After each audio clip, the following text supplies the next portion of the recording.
दोस्तों इस समय बैठा हूँ मैं नागबल के क्षेत्र में और शहीद आदिल शाह के घर में। और मेरे साथ जो बैठे हैं उनके छोटे भाई हैं सैयद नौशाद हुसैन शाह। तो उनसे थोड़ा सा जो है इस वाक़ये के बारे में जानेंगे कि क्या हुआ था उस दिन। तो नौशाद साहब बताइए क्या हुआ था उस दिन। सर, आदिल भाई जो थे वो मज़दूरी करने जाते थे पहलगाम। तो हर दिन जाते थे। उस दिन का भी यही है, सुबह 7-8 बजे जो है वो घर से निकले हैं और शाम को भी यही 7-8 बजे 6-7 बजे उनका मतलब लौटने का टाइम होता था। उस दिन भी जब सुबह घर से निकले, घर वालों को बोला कि मैं काम पे जा रहा हूँ, सुबह निकले। तो 2 बजे के आसपास, 2 से 3 के आसपास जब घर वालों ने ये सुना ऐसे ऐसे वहाँ पे मतलब अटैक हुआ है, तो घर वाले परेशान हो गए। मुझे घर वालों ने बोला कि भाई को फ़ोन करो, उनका फ़ोन नहीं लग रहा है, जी जी। तो उनको कांटेक्ट करने की कोशिश करो। तो फिर जब मैंने उनको फ़ोन किया, उनका फ़ोन जो है नेटवर्क से बाहर आ रहा था। मैं कंटिन्यू फ़ोन करता रहा। 4:30 से 5 के बीच में जो है उनका फ़ोन जो है खुला। फ़ोन ऑन हुआ, नेटवर्क में आया। कॉल मैंने की, रिंग जा रही थी लेकिन कॉल किसी रिसीव नहीं हो रही थी। तो जब पहली रिंग गई तो मैं खुश हो गया। मैंने सोचा शुक्र है अल्लाह ताला का, वो आ रहे हैं वापस। जी जी। तो फिर जब दूसरी रिंग की, तीसरी रिंग की, जब फ़ोन किसी ने नहीं उठाया तो मैं फिर परेशान हो गया।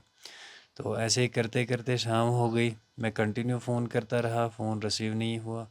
फिर मैं घर पे, मैं और मेरे वालिद साहब और एक दूसरे हमारे यहाँ पे मतलब जो चाचा है, उनको लेके मैं हॉस्पिटल में यहाँ पे पुलिस स्टेशन गया। लोकल पुलिस स्टेशन जो हमारा यहाँ पे अशमुकाम में है, वहाँ पे जाके मैंने रिपोर्ट डाली। उनको मैंने बोला कि हमारा आदिल साहब जो है वो घोड़े चलाता है वहाँ पे पहलगाम में, वो घर नहीं आए हैं, घर वाले बहुत ज़्यादा परेशान हैं।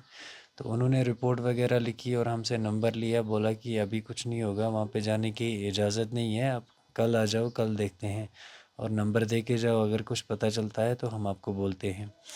तो फिर हम वहाँ से वापस आए। घर पहुँचे तो फिर मैंने लोकल में जो है पहलगाम एक जान पहचान वाले बंदे थे, मैंने उनको फ़ोन किया। मैंने उनको बोला कि मेरा भाई घर नहीं आया है, मैं घर वाले बहुत ज़्यादा परेशान है। तो फिर उनको मैंने व्हाट्सएप पे फ़ोटो भी सेंड की। मैंने बोला कि अगर इस शक्ल का कोई मतलब बंदा आपको मिलता है, कहीं पे ज़ख्मी है या कुछ है तो मुझे बताना। तो फिर एक हॉस्पिटल से एक लिस्ट निकली, जो मतलब डेथ लोग थे उनकी एक लिस्ट निकली। तो फिर उस बंदे ने मुझे लिस्ट सेंड की। उसने बोला कि इसमें तुम्हारे भाई का नाम भी है, सैयद आदिल हुसैन शाह का नाम भी है, आप यहाँ पे आ जाओ पहलगाम में और बॉडी जो इधर ही है हॉस्पिटल में, इसको लेके जाओ। तो फिर जब मैं यहाँ से पहलगाम निकला, मैं और मेरा चाचू और दूसरे चाचू थे और एक एक दो कज़न थे। तो पापा को मैंने घर पे ही रखा है, इनको मैंने बोला नहीं। इनको मैंने बोला कि वो आप टेंशन मत लो, मैं जाता हूँ। तो मैं जब वहाँ पे पहुँचा, उनको पैक करके एम्बुलेंसेस में भर दिया था और श्रीनगर के लिए निकालने वाले थे। तो मैं जब वहाँ पे पहुँचा, मुझे भी बोला कि आप जाओ, श्रीनगर से आपको बॉडी मिलेगी। फिर हम वहाँ पे पहुँचे श्रीनगर में, रात को वहाँ पे रुके। रात को जो है उनका पोस्टमार्टम वगैरह उन्होंने किया। तो सुबह 11 बजे के आसपास जो है वहाँ से निकले, 1 बजे यहाँ पे पहुँचे, फिर उनको जो है दफनाया। तो इस खबर के बाद ज़ाहिर सी बात है कि घर में तो पूरा मातम पसर गया होगा। और जिस तरह से आपके भाईजान ने अ, मानवता के लिए, इंसानियत के लिए अपनी जान को दांव पे लगाकर कश्मीरियत की हिफाजत की, तो वो किस तरह से देखते हैं अपने भाईजान की इस शहादत को। देखिए सर, घर का जो मतलब जवान बेटा मरना, ये तो क़यामत टूटने के बराबर है। जी जी जी। लेकिन अब उन्होंने जो काम किया है उसकी वजह से जो है हम लोग अब भी खड़े हैं। मतलब अब भी जो है हम लोगों का मतलब ये जो घर का बड़ा बेटा या किसी बड़ा भाई मरना जो है कमर टूटने के बराबर होता है। लेकिन हम लोग जो है अभी भी खड़े हैं। इस वजह से खड़े हैं, फ़ख्र से खड़े हैं। और मतलब जो हमारे बेटे ने मतलब काम किया है उसकी वजह से हम मतलब अभी भी खड़े हैं। उन्होंने टूरिस्टों की जान बचाते बचाते मतलब बहुत सारे टूरिस्टों को सेव किया था। जैसे एक लेडी हमारे साथ मतलब फैमिलीज़, जब हम श्रीनगर में थे, एक लेडी हमारे साथ थी। फिर उन्होंने मतलब तफसीलन मुझे बोला कि हाँ, एक लोकल कश्मीरी था, वो वहाँ पे बचा रहा था, लोगों को बचा रहा था। उन्होंने 2 बच्चों को वहाँ से बाहर निकाला, फिर मुझे बाजू से पकड़ के उठाया, बोला कि आप भी निकलो। अच्छा, फिर जब मैं वहाँ से थोड़ा आगे गई, वो उनके साथ झगड़ने लगा, उनसे गन छीनने लगा। मासूम लोगों को क्यों मार रहे हो, ये लोग हमारे मेहमान हैं, इनको क्यों मार रहे हो। उन दरिंदों ने उसको भी नहीं छोड़ा। उसको क्या है कि 4-4 गोलियां जो है उन्होंने मारी थी। और मैंने एक चीज़ नोटिस की, बाकी जो मतलब 26 बॉडीज़ थी टोटल, सब में एक एक गोली लगी थी। हार्डली किसी में मतलब 2 गोलियां लगी थी, लेकिन आदिल साहब जो है उसके 4-4 गोलियां लगी थी। ये मैंने खुद देखा सर। 4 गोली आतंकवादियों ने उनको मारी, तो क्या इरादा उनको रहा होगा कि एक जाबाज उठ खड़ा हुआ है, कहीं ऐसा ना हो कि पूरी घाटी उनके खिलाफ उठ खड़ी हो। यही तो मतलब इसी वजह से तो उन्होंने उसको मारा है कि उनको लगा कि ये मतलब इन्होंने अब मतलब उन्होंने गन छीनने की कोशिश की थी उनसे, उस वजह से जो है उन्होंने 4-4 गोलियां मारी थी उसकी। अच्छा नौशाद साहब, फ़ारूक अब्दुल्ला साहब आए थे आपके घर में मातमपुरसी के लिए, कुछ आपके परिवार को कुछ एश्योरेंस दिया उन्होंने?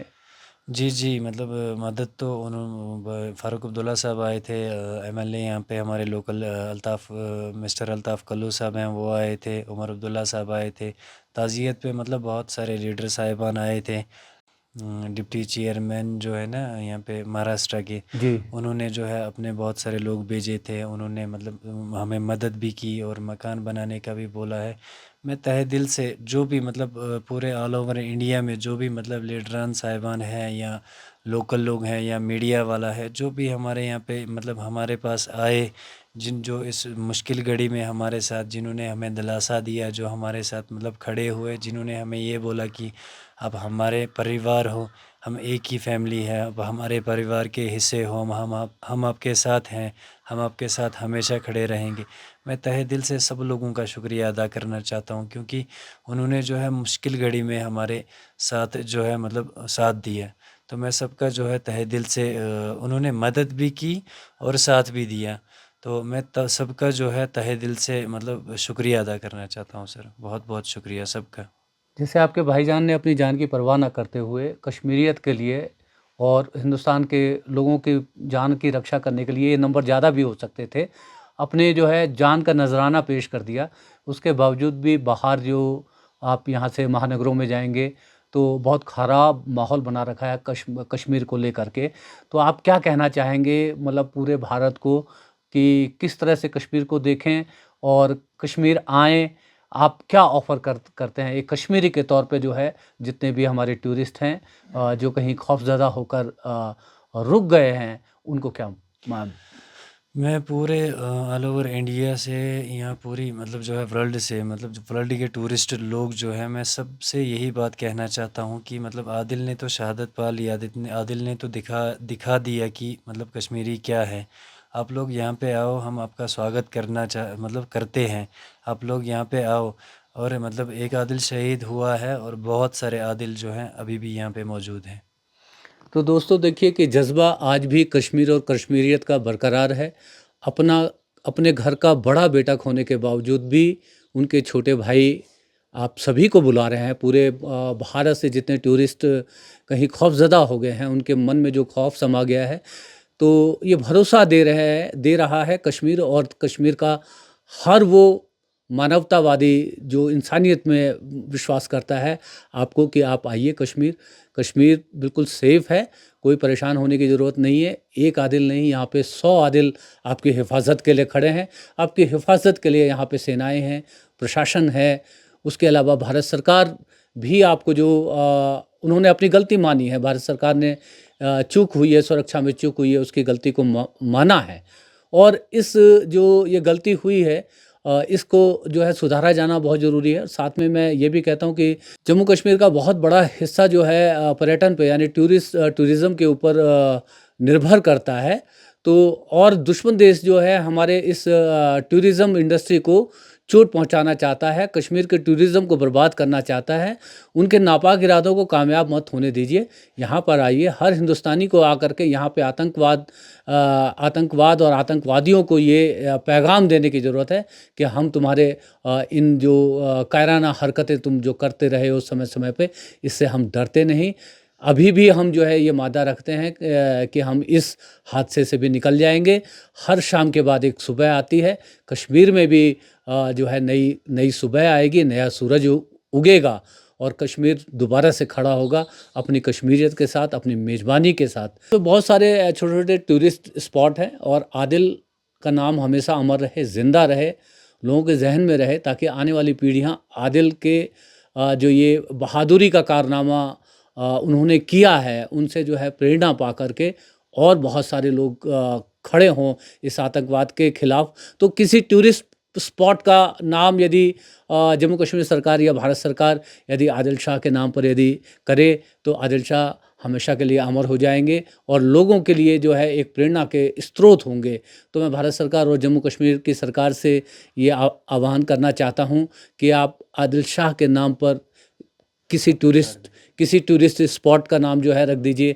और साथ में एक और जो है मैं भारत सरकार से और जम्मू कश्मीर की सरकार से भी मैं गुजारिश करना चाहता हूँ कि बहुत सारे टूरिस्ट स्पॉट सुरक्षा की दृष्टि से बंद कर दिए गए हैं, उनको खोला जाना बहुत ज़रूरी है। यदि आप उनको खोलेंगे नहीं तो बहुत पैसा लगा के पर्यटक यहाँ पे कश्मीर में आता है, और यदि वो टूरिस्ट स्पॉट खुले हुए नहीं मिलेंगे तो कहीं ना कहीं उनको निराशा होगी।